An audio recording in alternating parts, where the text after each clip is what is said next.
Very good morning to all of you. So students, our today's topic is conflict management. First of all is the definition of conflict.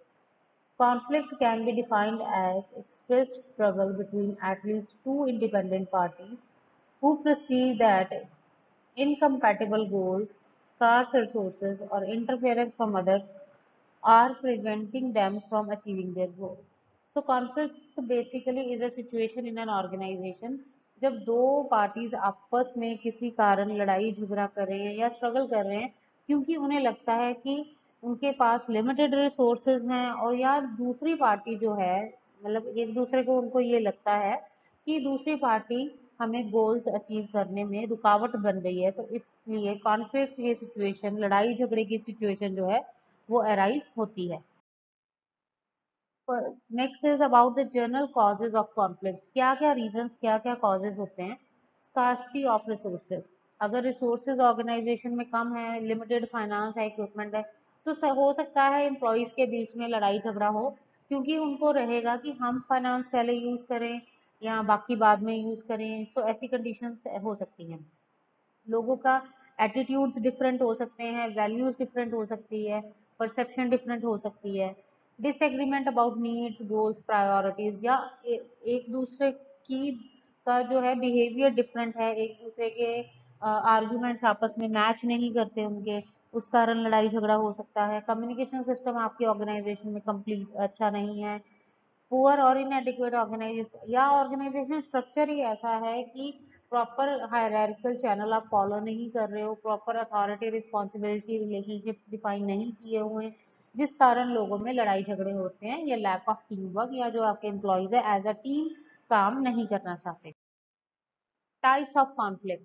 Types of conflict में सबसे पहला आता है intrapersonal conflict. And intrapersonal conflict occurs when an individual is in situation in which he or she must choose between two alternatives।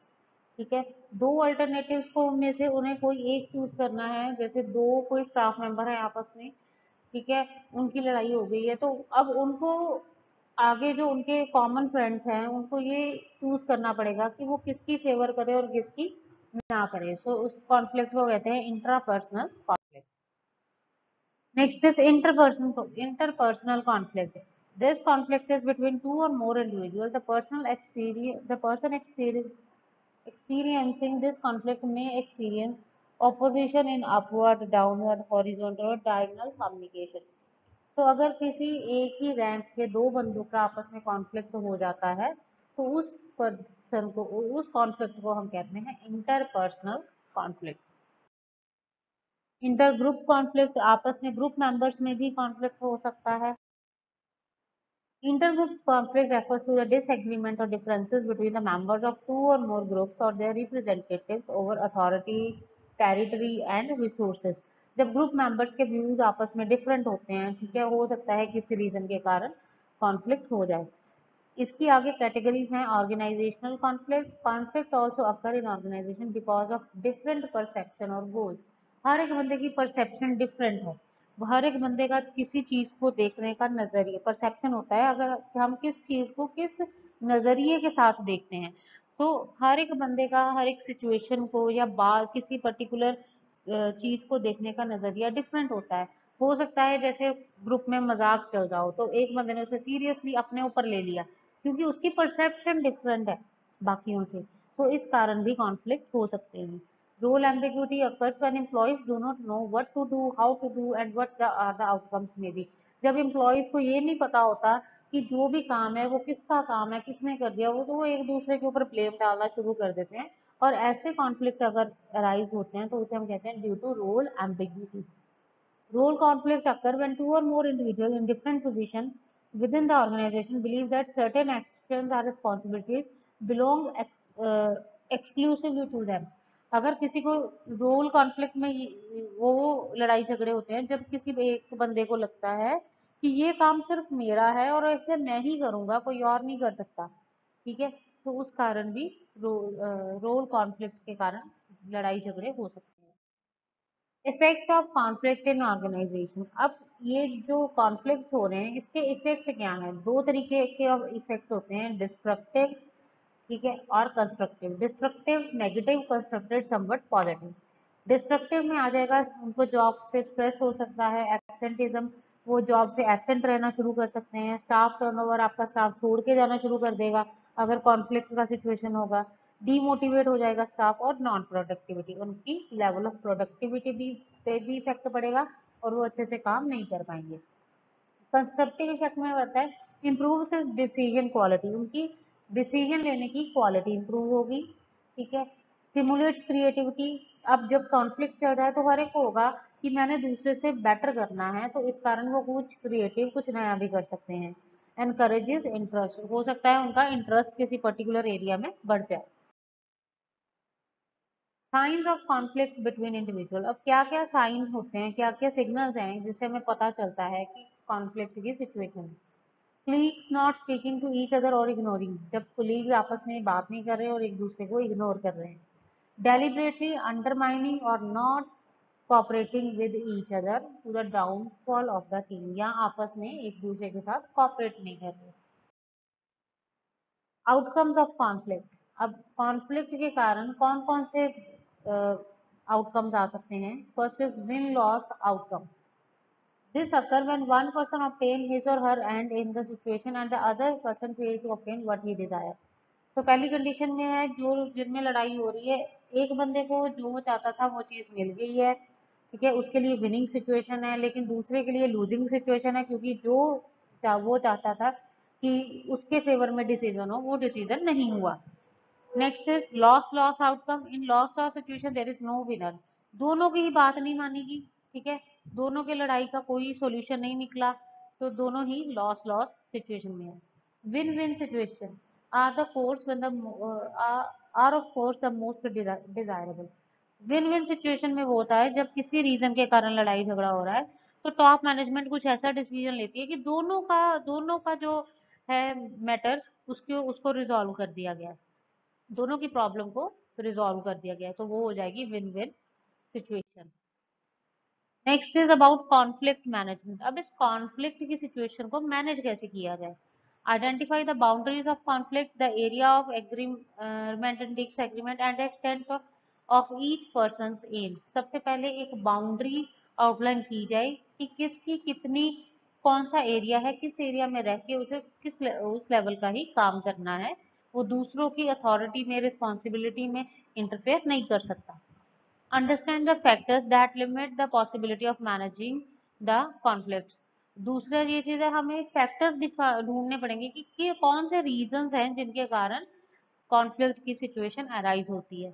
Be aware of what ever more than one issue is involve, जो भी issues organisation में हो रहे हैं ये top management की duty है या मैनेजर्स की ड्यूटी है, वो इस चीज के बारे में अवेयर रहें ताकि वो कॉन्फ्लिक्ट की सिचुएशन में ना चले जाएं। Be open to ideas, feelings and attitudes express by people involve, अब एक मैनेजर जो है या जो लीडर है उसका एटीट्यूड ऐसा होना चाहिए कि he should be open to all the person, कि लोग उसके पास आए अपनी प्रॉब्लम्स को बताएं, अपनी फीलिंग्स को एक्सप्रेस कर सके। Be willing to accept outside help to mediate the conflict, अगर किसी आउटसाइडर की हेल्प लेके प्रॉब्लम सॉल्व होती है, कॉन्फ्लिक्ट खत्म होता है, तो वो भी होना चाहिए। Next is conflict management process, what is, इसमें है कि क्या हम कौन सा प्रोसेस हम फॉलो कर सकते हैं कॉन्फ्लिक्ट को मैनेज करने के लिए। First is analyse the cause of conflict, सबसे पहले रीजन देखा जाएगा कि जो भी कॉन्फ्लिक्ट अराइज हुआ है उसके पीछे कारण क्या है। Consider alternative strategies for conflict management, अब उसके बाद हम ये देखेंगे इस कॉन्फ्लिक्ट को मैनेज करने के लिए क्या क्या स्ट्रेटजीज हम फॉलो कर सकते हैं। Choose the strategies that will produce the best result, जो स्ट्रेटजी हमें लगता है कि ये बेस्ट रिजल्ट देगी हम वो स्ट्रेटजी चूज कर लेंगे, उसे इम्प्लीमेंट करेंगे और लास्ट में अपने डिसीजन को चेक करेंगे, इवेलुएट करेंगे कि उससे कॉन्फ्लिक्ट जो है वो हमारा रिजॉल्व हो गया या नहीं हुआ।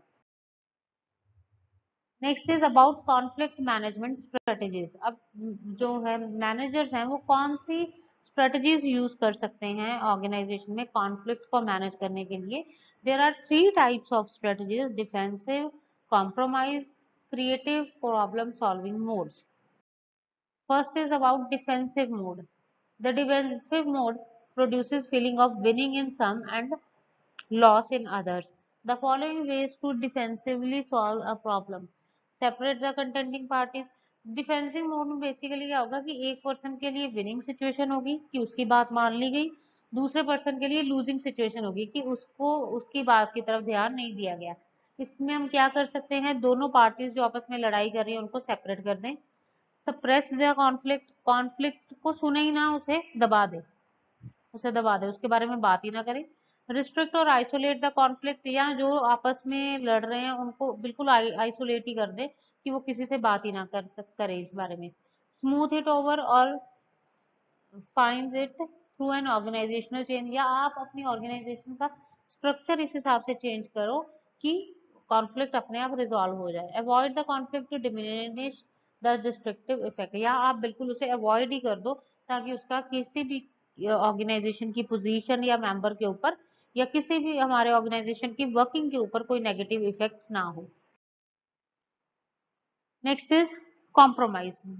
With a compromise, each party wins something and loses something. Compromise की सिचुएशन में क्या होता है कि दोनों पार्टी के लिए होता है कि आप ये चीज मान लो, ये चीज छोड़ दो। ठीक है, आप तीन फैक्टर्स लेके आए हो, हमें ये प्रॉब्लम है, आपकी दो प्रॉब्लम्स रिजॉल्व हो जाएंगी, तीसरे को आप छोड़ दो। Use a creative problem solving. Next is creative problem solving method. Use of creative problem solving procedure. Feeling of gain and no produces no feeling of gain and no feeling of loss for all the conflict participants. या हम ऐसी कोई creative method use करें जिसमें दोनों parties को पता हो कि ना हमें प्रॉफिट हुआ है, मतलब ना हमारी बात मानी गई है, ना हमारी बात को मना किया गया है, तो हम एक क्रिएटिव तरीके से दोनों की प्रॉब्लम को सॉल्व करेंगे। As a part of creative problem solving process, the following 5 steps can be followed.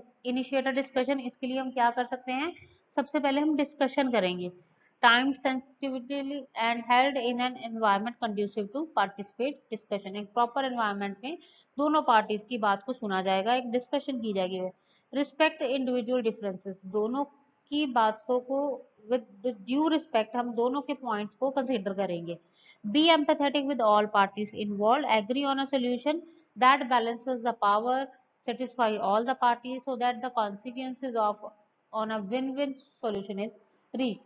So हमने ऐसा एक solution देना है प्रॉब्लम का, या उनकी प्रॉब्लम इस तरीके से सॉल्व करनी है कि दोनों के फेवर में, दोनों को ये ना लगे कि मैं विनिंग हूँ या मैं लूजिंग हूँ, दोनों के फेवर की हम बात कर दें और ऐसा एक क्रिएटिव सॉल्यूशन क्रिएट करें। So this was the whole topic for today. Next time we will cover the new topic.